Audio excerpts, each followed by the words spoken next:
श्रीमद् वाल्मीकीय रामायणे बालकांडे चतुर्विंशः सर्गः।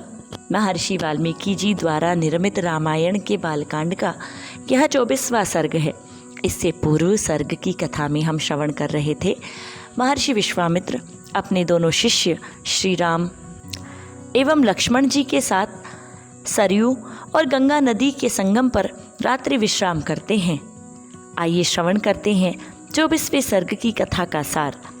यहाँ पर श्री राम और लक्ष्मण जी सरयू गंगा नदी के संगम को पार करते हुए कुछ ध्वनियों का श्रवण करते हैं। महर्षि विश्वामित्र इसका कारण उन्हें बताते हैं और साथ ही परिचय कराते हैं मलद, करूप एवं ताटका वन का परिचय, और उन्हें बताते हैं कि तुम्हें ताटका वध करना है। आइए श्रवण करते हैं इस कथा का विस्तार से। ततः प्रभाते विमले कृताह्निकमरिन्दमौ विश्वामित्रं पुरस्कृत्य नद्यास्तीरमुपागतौ। उसके बाद निर्मल प्रभात काल में नित्य कर्म से निवृत्त होकर विश्वामित्र जी को आगे करके शत्रुद्रमन, श्री राम और लक्ष्मण जी गंगा नदी के तट पर आए। ते च सर्वे महात्मानो मुनयः संशितव्रताः उपस्थाप्य शुभां नावं विश्वामित्रमथाब्रुवन्। उस समय उत्तम व्रत का पालन करने वाले उन पुण्याश्रम निवासी महात्मा मुनियों ने एक सुंदर नाव मंगवाकर विश्वामित्र जी से कहा। वे बोले, आरोहतु भवान् नावं राजपुत्र पुरस्कृतः अरिष्टं गच्छ पंथानं मा भूतकालस्य पर्ययः। महर्षि, आप इन राजकुमारों को आगे करके इस नाव पर बैठ जाइए और मार्ग को निर्विघ्नता पूर्वक पूर्ण कीजिए, जिससे विलंब न हो। विश्वामित्रस्तथेत्युक्त्वा तान् ऋषीन् प्रतिपूज्य च ततार सहितस्ताभ्यां सरितं सार रंगमाम। विश्वामित्र जी ने बहुत अच्छा ऐसा कहकर उन महर्षियों की सराहना की और वे श्री राम तथा लक्ष्मण के साथ समुद्रगामिनी गंगा नदी को पार करने लगे। तत्र सुश्राव वैशब्दं तोय संरंभवर्धितं मध्यमागम्य तोयस्य तस्य शब्दस्य निश्चयं ज्ञातु कामो महातेजाः सह रामः कनीयसा। गंगा जी के बीच धार में आने पर छोटे भाई सहित महातेजस्वी श्री राम को दो जलों के टकराने की बड़ी भारी आवाज़ सुनाई देने लगी। यह कैसी आवाज़ है? यह आवाज़ कहाँ से आ रही है? क्यों आ रही है? इस बात को निश्चित रूप से जानने की इच्छा उनके भीतर जाग उठी। अथः राम सरिन्मध्ये प्रपच्छ मुनिपुंगवं वारिणो भिद्यमानस्य किमयं तुमुलोध्वनिः।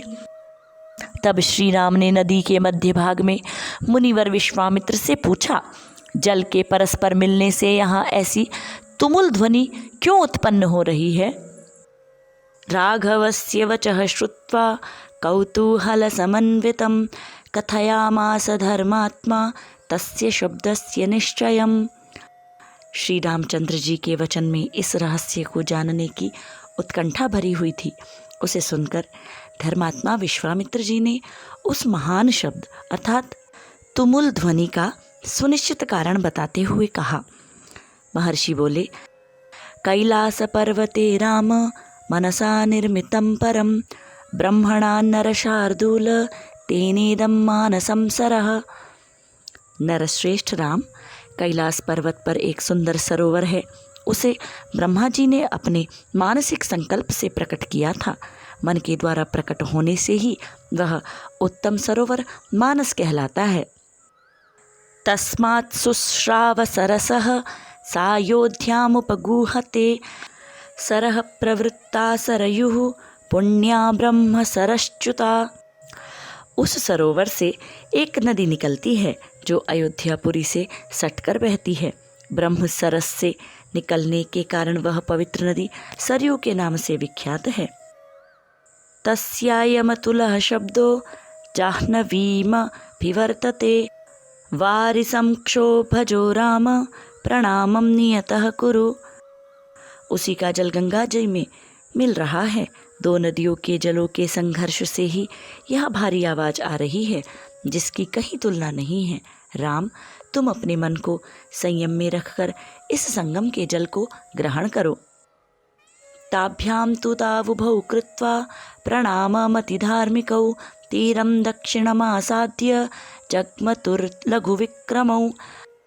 यह सुनकर उन दोनों अत्यंत धर्मात्मा भाइयों ने उन दोनों नदियों को प्रणाम किया और गंगा के दक्षिण किनारे पर उतरकर वे दोनों बंधु जल्दी जल्दी पैर बढ़ाते हुए चलने लगे।